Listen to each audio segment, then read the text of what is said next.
I think where I see, a point I do see in coaching and people that are coaches in the industry is there's a bit of a divide. There's new school and old school. We first met, there was no one helped me. I didn't know anyone doing it, and I was like one of the first people trying to really make a go of it. So I was trying to figure it out. He learned the secrets, and from a pro, another pro, well, from Milos Sarchev actually, who's a well-renowned coach, and he wouldn't share the information. Whether you go to a gym or you're a successful PT, is you have the golden handcuffs. You can't fucking leave. If you leave, you don't earn money. Whereas now you have the ability to go wherever you want in the world, and you're still making sales, doing sales calls whilst you're out here. My mum don't believe it. She thinks I'm selling drugs or something. She don't understand. Welcome to another episode of the Physically Jacked Financially Stacked podcast. Today I've got someone who's more jacked than me, so I need to work on this. And that's Mr. Neale Cranwell, who's I don't know how many times Mr. Universe 4 or 5 now. When it goes above 3, you just lose count. So Neale's a really good friend of mine. I've had the pleasure of helping, and I'll come on to a story in a minute, but someone who I really started with in the fitness industry, looked up to when I very began, hence why I've got a really shit copy of his haircut still.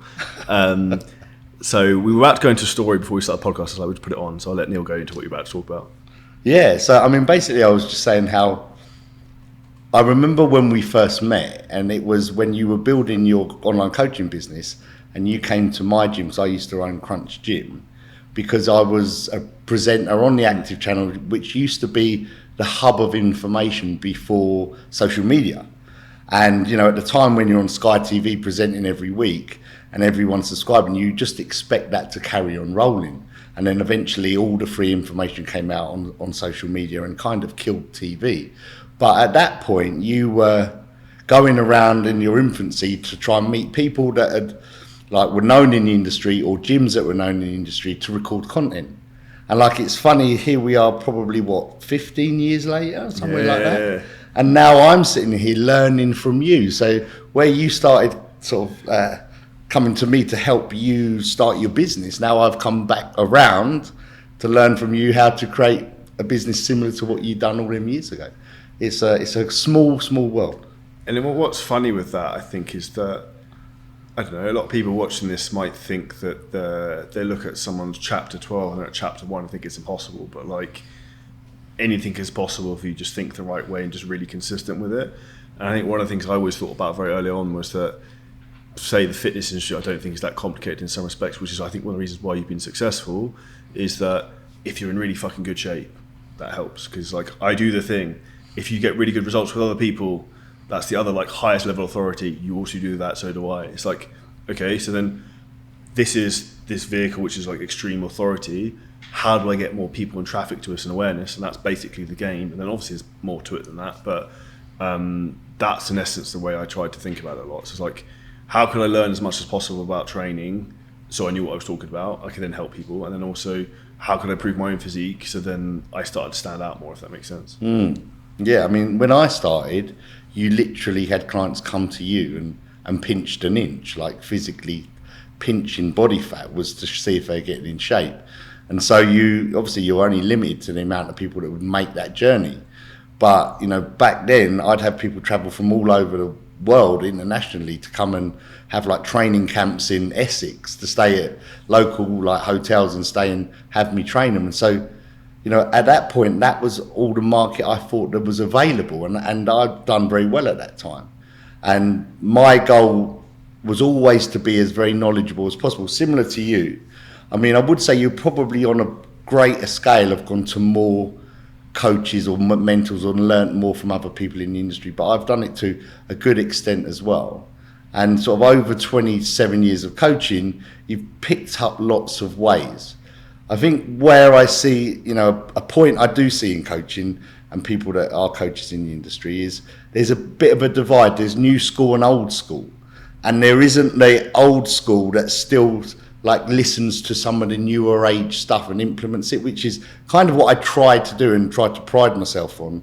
Because there are coaches, which I won't name, that I see on the industry that are so still stuck with eating boiled potatoes and tins of tuna, and that's life.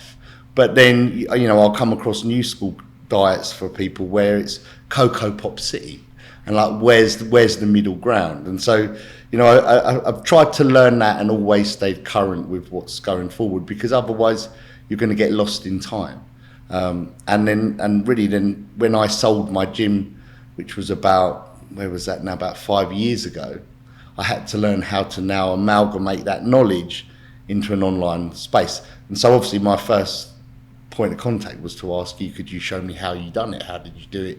Let me learn from you, because we were like-minded, and I like people. I don't like that many people, but the people that I do like, I like to try and work with them, because then you've got a common sort of ground. Well, yeah, I think it's relatability and similar values, because you see things from a similar standpoint with certain things. And I know we think the same with a lot of things, including our gaudy fashion taste with things. Which is why Neale's like Mr. Gucci, and I like Gucci as well, so it's cool. But in that regard, I think one of the things that's interesting, I remember this maybe 4 or 5 years ago, the bodybuilding crew of people in the UK were very against online training as a new thing, and now suddenly everyone's pivoted to it, I think. Well, yeah, there was a divide as well, that you was either an in-person prep coach or you was an online coach, and that meant you wasn't a real coach in that time. And I think maybe because of COVID, but people have been forced into doing that as well. And actually, what I've learned out of it is you can touch a greater amount of audience worldwide with your knowledge, rather than those that are just fortunate to be local to you. So it's allowed me to kind of stem into different countries, and that in itself's great, because you learn different, because every country has a different way of doing things. Like there's different techniques and different styles of eating, training, exercising and stuff come from different areas of the world. I think one of the upsides of it as well, which people don't realise, which is exciting, as you were just saying before this podcast, about how you went to the shooting range earlier with your son, and he was like, this is the best day ever, because you were going like play with all the guns out of Call of Duty, and like that's the reality of people, like, whether you own a gym or you're a successful PT, is like you have the golden handcuffs, you can't fucking leave. Like if you leave, you don't earn money. Whereas like now you have the ability to go wherever you want in the world, and you're still making sales, doing sales calls whilst you're out here, which is then the one thing I always wanted was like time freedom, location freedom, financial freedom, and this is like a path that I know it can be achieved with, because I did that, and I know other people doing the same thing like yourself. I mean, I think regardless of whatever your drive is in life, like if your drive was to travel, be financially free, like if it's deep inside of you, you'll make it happen, but you have to really want that. And that goes to people if they want to lose 30 pounds or they want to get jacked, they need to really want it. For me, it was, I've got 2 boys I'm single dad for, and their mums aren't around. So I have to look after 2 young boys, take them to school, take them to after school clubs. How can I do that if I'm stuck working 9 to 5 or stuck in the gym where you're perhaps there from 6 a.m. till 10 p.m. at night? How can I take them to school? I won't be a present father. So I needed to find a fit, which to me is more important than the job, more important than the freedom, although I absolutely fucking love the freedom. I've been able this year to travel 4 times, all sorts of places, and not only go to those places, but make money whilst traveling, and more money than you could ever make at home in a month or 2, whilst you're having the best time in your life in Vegas at a gun range. It's almost not real. I'm pinching myself, but it allows these fans. So now I get to be the dad that does all the amazing things with his boys when they're on their school holidays, because I've got the opportunity to, and I can still earn the money. But for me, it was like a big thing to make sure that I'm present for them. So I know that I'll succeed in this, because it isn't just for me, it's like the family that needs to be looked after. 100%. And what would you say, like, obviously you come from a bodybuilding background. I think one of the things we said before this is that people from that background think you can't be successful and be a high-level bodybuilder. What's your thoughts on that? Well, I mean, to be honest, I probably was one of those 100%. People. Yeah, I agree. Yeah. That's why I'm saying it's a reframe of your own thought process. Yeah. Right? So, I mean, I've been divorced twice purely because being married didn't fit into being a professional bodybuilder. That took over everything. And so, like, hindsight's a fabulous thing. But at the time, I was so tunnel vision that unless you're on board with me, then you'll just get barged out the way. And so, if you want to earn money, I thought the best job in the world as a bodybuilder is just to be sponsored, which I've been sponsored so many times for so many years. but you're just here, and there's never any upward trajectory. You can get by in life, but you've not got really any potential of anywhere to go, and you're just making ends meet. But I thought, because you've got to train, you've got to make all this food, you have to sleep, you haven't got that much time to be career minded. Whereas obviously, like you've just said, you have to reframe your mind. And actually, you've got, like in myself, I've got 27 years of coaching experience. And I say to some of my clients, I'm trying to sign up, when they're on the fence, shall I sign or not? And they're having that moment, say, this is what I'm going to offer you. Now, if I had a 4-time Mr. Universe that was going to show me the best way to get in shape and the best way to correct my form in exercise, I would be dropping my pants and allowing them to do it. I would bend over backwards for that. And so nowadays that's available to people. And so you really can not only touch more people, but so many results come on so much faster. And that's hugely rewarding, 100%. I think that's the fulfillment that comes with that, alongside obviously the financial success to look after yourself and family is huge. What would you say was the biggest struggle you had with it initially, trying to transition into the online space? The computer. Yeah. So, where I come from, like pinching fat on people and writing programs, on an A4, or perhaps typing them out, then you've got to learn all the different ways of educating myself on how to do all the methods that now everything's done online. And that's the hardest thing, is because I suppose in a way I was a bit like a dinosaur stuck in my ways, and I had to learn all the systems that are online in order to, market yourself, advertise yourself, promote what you do. And some of that's like, speaking a different language to me. So the best way for me to learn that was, like coming to someone like yourself and you show me how you've done it and almost give a blueprint to follow, because I can understand that and it's explained a lot easier. What I'd done prior to is try and dabble in the online social media, different methods, emails, and sending out that kind of thing, and just wasting time because I was doing it wrong, sending things at the wrong time on the wrong platforms, but not know otherwise. It's fortunate the masterminds and stuff like yourself that can show us the kind of fast track way to succeed, which is, all I've ever done in coaching. You coach people, they come to someone with knowledge to fast track their results. So it's exactly the same thing, and it makes sense. It's funny you say that, because when we first met, there was no one helped me. I didn't know anyone doing it, and I was like one of the first people trying to really make a go of it. So I was trying to figure it out. And I think sometimes now, it's like, if I had myself to coach myself 7 years ago, maybe, what could have happened, because I didn't know what I didn't know at that point. And there wasn't maybe the information or as much maybe mainstream adoption into this thing back then, and maybe a lot more limiting beliefs of my own abilities back then, because I didn't have the confidence.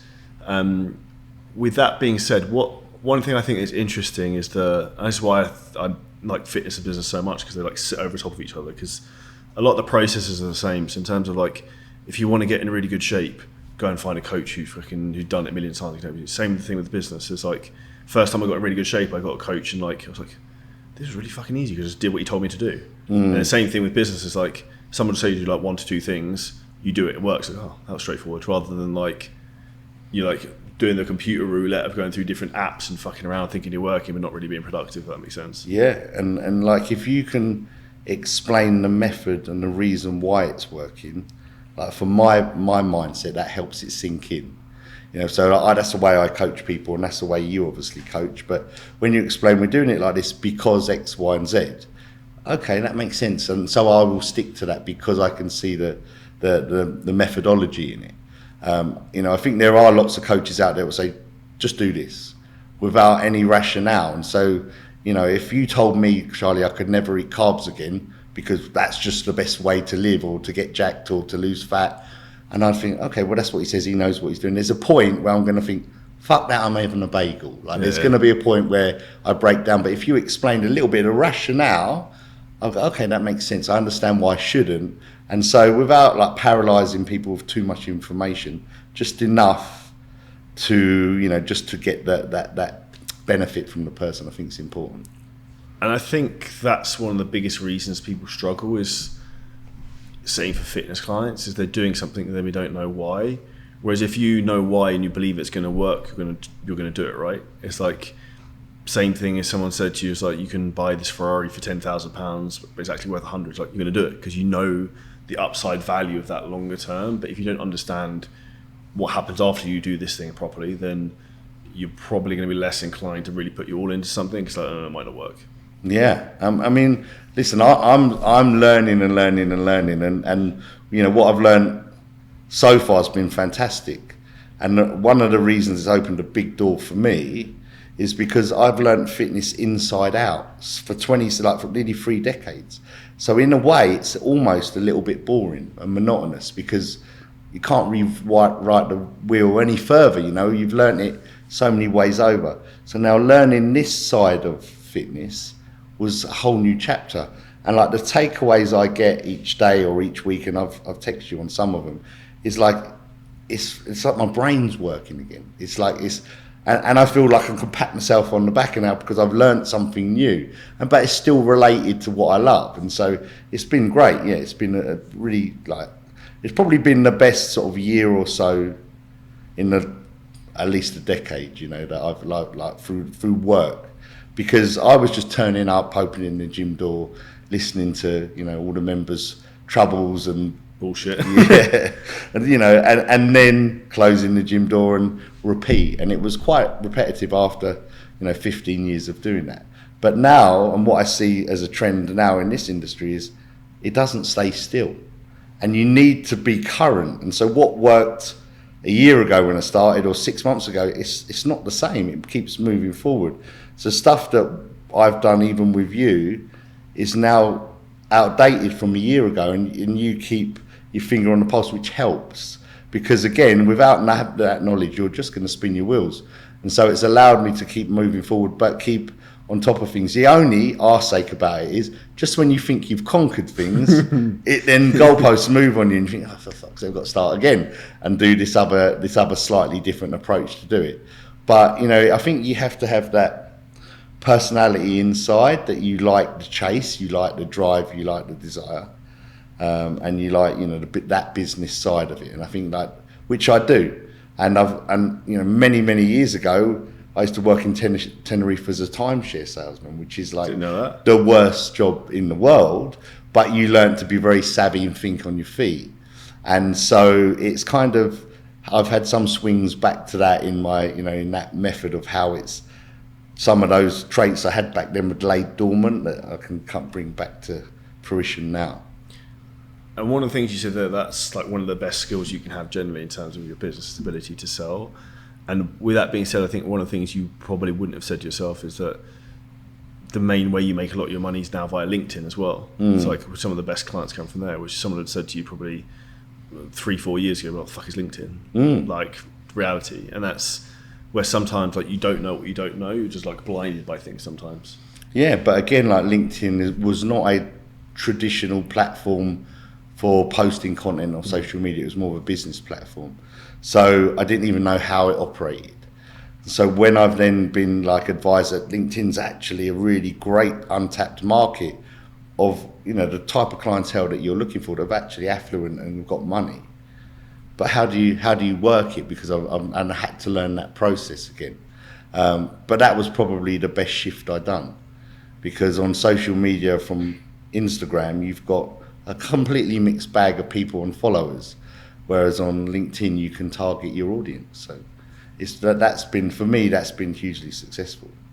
Yeah, I think that's sometimes where, and you'll see this in the fitness industry as well, like people are like sheep and they all fucking follow each other off to do the same thing. So it's like someone says, I don't know, whoever's like the flavour of the month in terms of coaching or training or whatever the time, everyone does the same thing. So it was like the JP thing for a while, right? Yeah. And then it was something else before that. And it's like everyone goes through that rigmarole of like copying each other. And the online coaching scene is the same, where certain things tend to get flooded by doing the same crap essentially.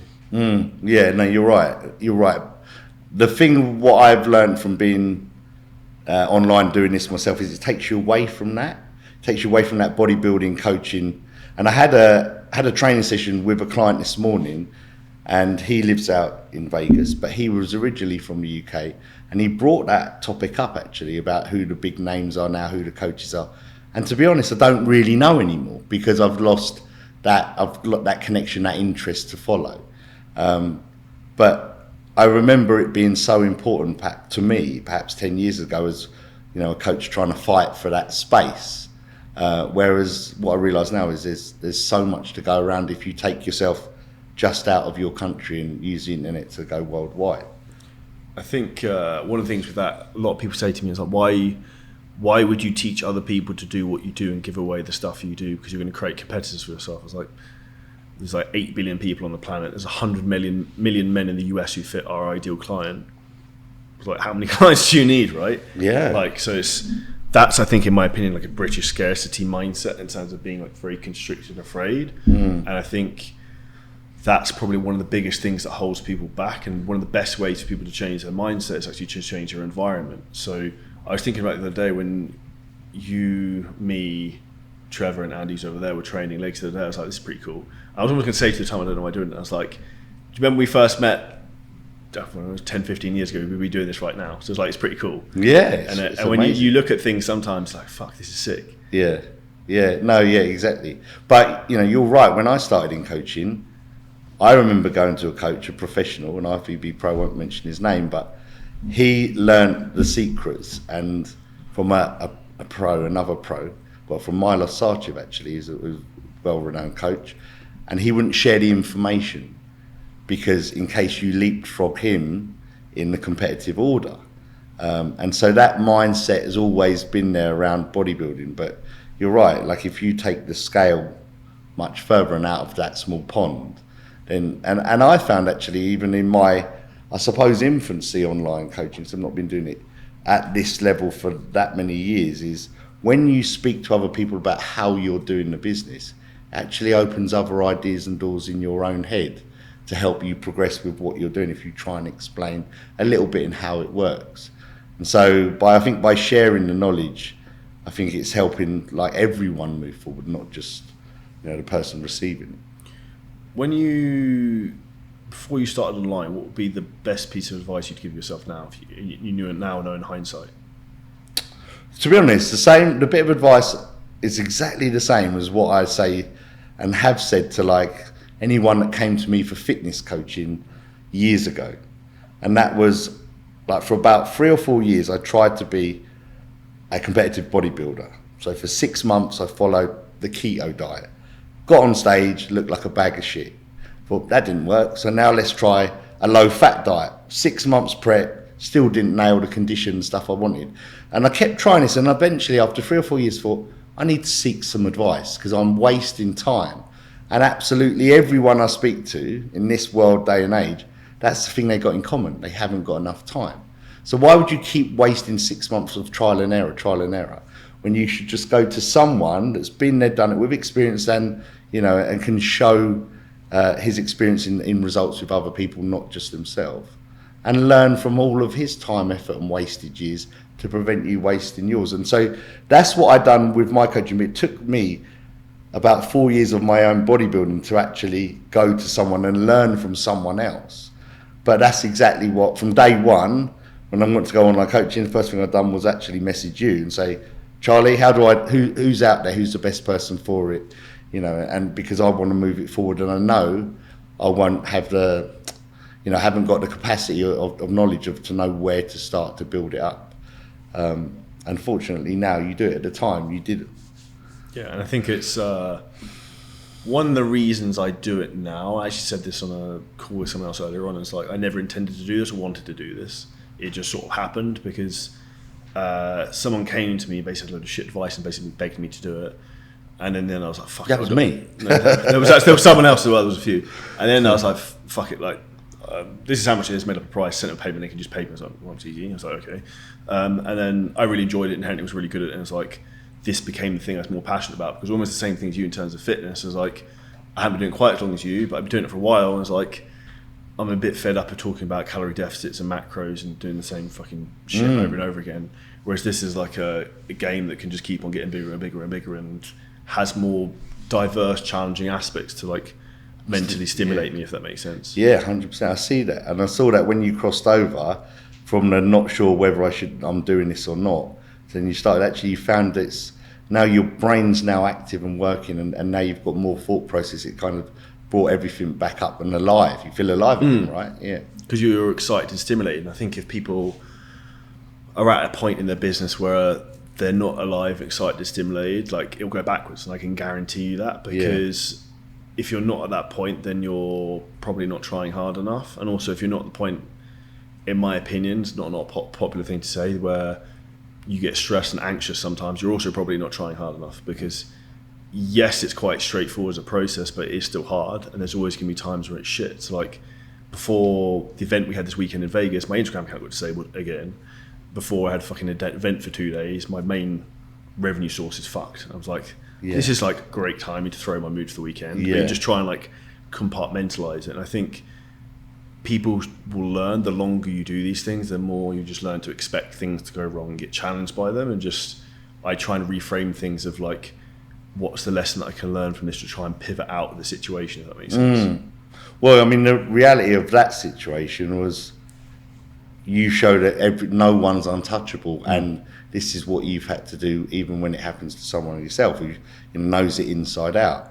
So it's very easy to happen to someone who hasn't got that knowledge and isn't in control of their account perhaps as much. But you know, like what I've learned about having that motivation is like I've been on 3 masterminds, I think, now with you, and it's because of the time. They're just spread apart enough for when that motivation in my own self just starts to slow down. I think, oh, so actually, there's a mastermind in a month's time. So it gives you that goal to work towards, and then you get a massive uplift, just, you know, not just from yourself, but being around the other clients that are on the mastermind. Because again, you talk to other people in your network and everyone's sharing. And they're sharing their ways of how they've improved. And what's hard, and probably the hardest thing about this, which you probably agree with, which I noticed, is I'm not an insular person, and I realised I could make a lot more money by just face planting my laptop all day long. But then it's your very lonely existence, and I'm used to being surrounded by people all the time. So I had to find the balance of still training some of the people that I like enough, and get rid of the personal training clients that I didn't. So I still had that touch point. And then I still do the online stuff to find that balance. And I found that was the thing I noticed was the biggest factor for me, was it can be quite a lonely existence. People see you traveling around Vegas, Dubai, this, that, the other, living the life, and you get to see all these places, but they don't see the grind where you're just locked in your apartment, blasting behind a laptop, And I think that's important. And then if you've got the desire for all the fun stuff, that only comes if you do the work first. I 100% agree. And I think the loneliness thing is one of the biggest reasons why I'd say being part of a community is an important thing. And actually probably one of the reasons why I was like, fuck this, I'm just going to do it and build the mastermind I'd want to be in. Because I enjoy it, which is probably why I like it so much, because as much as I teach everyone else, I get ideas from talking to people like, fuck, I should do that. It's a really smart idea. And I had something from the weekend that was genius that like Enter the Matrix moment, like mapped out on this huge piece of paper. Because one thing that's from like your external environment that can just spark something like fuck, and that can change your life. And that's where sometimes too many people are. They do end up insular, and they don't. You have like your field awareness, like what you can see around your eyes, right? Whereas like if you can be in a bigger group and people are killing it, and then you've got a much bigger field of awareness, you've got more better information coming to you, so you can make better decisions. And the success of your business could be determined by the decisions you make, like whether it's a good one or a bad one. It's going to take you towards the goal or away from the goal. And that's where like information as well as the execution is the key thing. Yeah, I mean, and as an example of being here this weekend, so the first day, I think it was the first day of the mastermind, I was here surrounded by everyone and talking. Everyone gets on really well, which is unique in itself, and everyone's very friendly.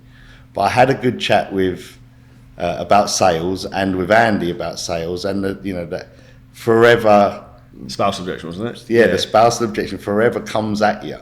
And that day, or the next morning, I had a phone call, and it was the spousal objection. And everything Andy had just told me was just still in my head. So I just reverberated everything he told me in the same way.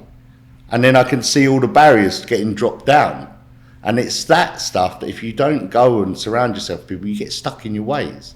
Now, some of them ways do work, but sometimes they don't. And so to have more information and more ammunition, and then, I come away and that fella signed up for $5,000. So that's like, thank you, Andy. So he's listening behind the camera, so you can say thank you, Andy. But if you just realise what you just said there, you sold someone a fitness program for $5,000. Even the context of that a few years ago, be like, what the fuck? Like, I'm still falling off my seat. Yeah. I'm still falling off my seat. I get off the phone and think, is that real? Like, someone pinched me, but and to be honest, again, going back to mastermind, surrounding yourself with people, that massively helps you believe it can be done in yourself, and it can be done. Because before that, I thought a fitness program was £700. That was where I was at when I was coaching people in the gym only a few years ago, because that's a going rate face to face when you're stuck in your locality in Essex in one area. That's the going rate for your local personal trainer, coaching or whatever. But when you scale it out to the whole across the world, there's different remits, different people are charging different amounts, and so. But you have to believe it's possible. And when you're surrounding yourself with people, and I'm just scratching the surface compared to others, you're like, wow, this is possible, and your aspirations are endless, limitless. Why was there a moment for you that really broke a glass ceiling in your head, thinking, oh fuck? You sent me a few messages, which I thought. Yeah, I have sent a lot. I've sent you lots of messages. Yeah, bless you. There's lots of big time moments where there's been so I'd say probably one of the biggest things, which I think I've told you before, is when I got my two boys all to myself, and I had to find a home. Now I was looking like we do at renting a property or buying a property like you do, and where are you going to move to? And I decided to go all in and get a penthouse, because I've always wanted one, and it's so much money. But I knew that if I got there every day, me and my boys would love the views, love the coming home. And as you get older, you spend a lot of time at home. But more so than that was, I know that if I live here, I'm going to be reminded every day why I'm working. And if I don't work, if I put myself in a small 2-bedroom apartment, which was a third of the cost, I'll just do enough.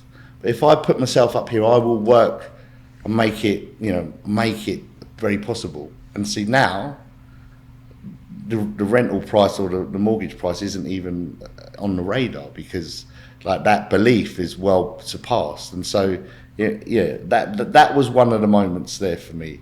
I had a Gucci moment as well, which was another moment. That was a good story. You should tell that one. So my backstory is, I was brought up by a single parent, lived in a council flat. My brother, we never had any money. We had food stamps. We were skint. But we had a lot of love, but we didn't have any money. So it was I don't feel like I went without, but I never had a dad, so I'd never had that side of things. And my mum had worked 3 dead-end jobs in order to take us to school. Now, that's exactly what I didn't want to do, in order to take my kids to school. But, you see people online, or you walk past these designer stores over the years, and I've never got to the point of going into one and not looking at a label, a price tag, and think, I'd like that, but it's a bit too much. I'd like that, but it's a bit too much, and shop around. And it got to the point a few months ago, 6 months ago, whatever it was, when I decided, because I've, secure in what I do now, I'm just going to go into Gucci, because I don't like Gucci a little bit. I'm going to go into Gucci and I'm just going to buy what I want and see if it dents me. Not look at the labels. And I went in and I bought, and it was like How the Other Half Live. It was a moment, How the Other Half Live. And when I come out of that, I was buzzing, like flying. Now, the next day, I had 4 sales calls to close. And in my head, when I was in Gucci, it's like, I'll just close them sales calls. If I close them sales calls, I've got nothing to worry about. But if I don't, that might sting me in the arse. And so I got on the phone call the next day, driven by my uplifted way, and honestly, I've noticed that your demeanour and the way you come across on the sales call, especially on the Zoom call, has if you can get the person on the other end of the call to like you, it's a much easier sale. And so because I was buzzing from the Gucci moment, I closed all 4 sales. So not only did I buy what I wanted from Gucci, but I made, you know, a good amount of money on top of that as well. So actually speculating helped me achieve more than if I would have sat there on the fence. And with that, it's an important thing, like a perspective shift. So even like you said to me a minute ago, it's like we were in a 5-bedroom house in Vegas. It's like, oh, how long are you all staying here? It's like, oh, the other 2 are leaving in 2 days or whatever. And it's like me and Charlie, my girlfriend, are here on our own for like 4 weeks in this house. It's like, you'd be knocking around. It's like, well, I can. And also I like having a nicer space and things like that, because it makes me work harder and I work better in that environment. And my mum said the same thing. She's like, what the fuck, you've got such a big house for like 2 of you? Like, you could get a little apartment. It's like, yeah, but I don't want that. Like, I'd rather just work harder and have like somewhere nicer to stay. And if I'm in a better frame of mind, I'm gonna be more motivated to work, I'll sell better, and it will pay for itself like 5 times over. So it's like, a lot of the times people need to understand that sometimes cutting short on things and like, oh, not wanting to spend the money on something can actually, like, psychologically, you're denting your own confidence and like, oh, you haven't really got that, like, Neale, you haven't really got that, Charlie, just hold back because you might not make it back. And that almost like lingers in the back of your mind when you start to go into like sales calls and things like that. And that the like thoughts become things, scenario starts to come to mind because the sales calls start to not close. And we all know what that's like when you're in a run, you're taking calls, it's like, this is fucking shit, I can't close anything. But then you have other times where you're like, you feel like you might as well open the call and you're like, Visa, Amex, like, what do you want to do? Like, because it's just like, you know, it's a pre-gone conclusion. Yeah. And the more you can try and set yourself up for success and the way your mental energy is with those calls, the better you're going to convert. Yeah. So I look at, I'd say this, which is exactly as to what you're saying, to clients that are in their little pure gym or their local gym, and they're not making progress because they're like a goldfish in a goldfish bowl. Like, their surroundings aren't there. If you put that same goldfish in a great big pond, the goldfish grows like 10 times the size. And it's similar to what you're saying there about your environment. What I'd say about being in this, going on from what you said there about having a bad run of calls and then a good run, that was one of the things that I found really hard to get my teeth around. Because I'm used to people knowing me, people wanting to come to me, people wanting my advice. And so when I had a bad run, it was like I'm single getting blown out by 10 different like attempts to go on a date, and everyone's blowing me out and knocking your confidence. I just wasn't used to it. Or when people didn't come back to you when they promise you that they're going to have a think about it and come back to you tomorrow, and they didn't. And I was not used to it. And it was like, I felt it was personal at the start. And I was like, oh, it's really ruining my day. Like, these things are ruining my day. And then as I've got on, and a few years have gone by, I've realised that actually it makes it much more fun. Like, I actually like the chase and the ups and downs, and then you can sort of, you can make it a game almost. But that's probably for me what I like the most about the job, is because you're never secure. Like, you're never quite sure what's around the corner. No matter how well planned your business is, like, you've been doing this a long time, and your internet's just your Instagram's just got like stopped. Like, that shouldn't happen, but these things happen. There's a challenge always to keep you on your toes, and I think that stops you being stale, and it keeps you buzzing to move forward. Well, yeah, it stops you getting complacent, and I think it then. One thing I think I've said this to you before is, like, the more success you get, the extreme highs are more high, the lows are low, right? So it's that pivoting difference. Because there's more of a distance between the 2 points. And I think that's what some people start to struggle to deal with. One thing you mentioned was obviously the relationship with your mum. I imagine she must be pretty proud of you. My mum don't believe it. She thinks I'm like selling drugs or something. She don't understand. But for me, like I said to you at the start, I said, this isn't about me earning money. I'd love to be in a position to earn enough money that I can pay for my mum's life, pay for my kids, like make sure my mum's looked after, and to have the opportunity to buy her things now around the house or with a car or whatever, now that, like the giving to my loved ones in my family, because they're the only people that don't seem to let you down, although some families are unfortunate like that, like, that's massive for me.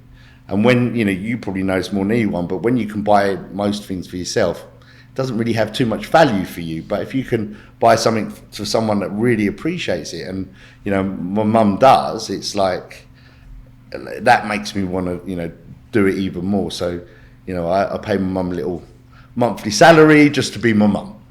But she's looked after me all my life, you know. So it's, for me, that's really rewarding. Like that's fantastic to me. But to have the opportunity to have that sort of thing, because I never thought, you know, at the start that would ever be the case. And now, you know, I can take my whole family out all the time without a worry. Whereas before you would break it all down. And those moments are the things that make me really love the job that I do, is because it gives you that back for family. 100%. What would you say is the last question if anyone's sitting on the fence about reaching out for help? Well, so I've been asked quite a few times. People, because I've got a decent enough following online, people do ask me, come out of the blue and ask me, what do I think about working with Charlie? I see you working with Charlie. And I've worked with 3 masterminds, you know, so I've tried to learn in different stages from different people.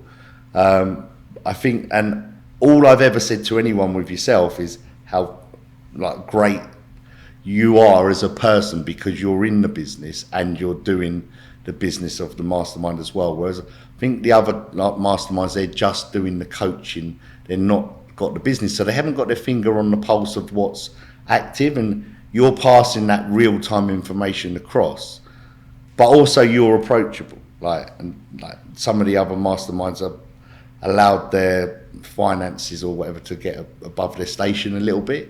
So again, this goes back to what I'd say to anyone that wants to improve their fitness level or to lower their body fat, or they're trying a different diet and it's not worked. Stop wasting your time doing the thing that's not going to get you the end result, and go to someone who's, you know, you've been doing it for forever. It's got a massive track record, is likeable, approachable, and can show you the shortcuts. Like, why would you not do that? But people have mentors in other aspects of business or life, or they have a fitness coach. It makes no sense to me why you wouldn't have a mentor in the business side of it as well. It's exactly the same to fast track you. So whenever you guys are out there and you're not sure, see this guy.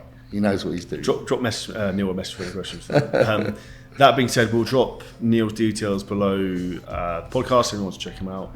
Really, really appreciate your time. If you guys enjoyed the podcast, make sure you subscribe, share it with a friend, get some more people to download the stuff. We'll be providing as much value as we can to help online coaches. And we'll see you next episode soon.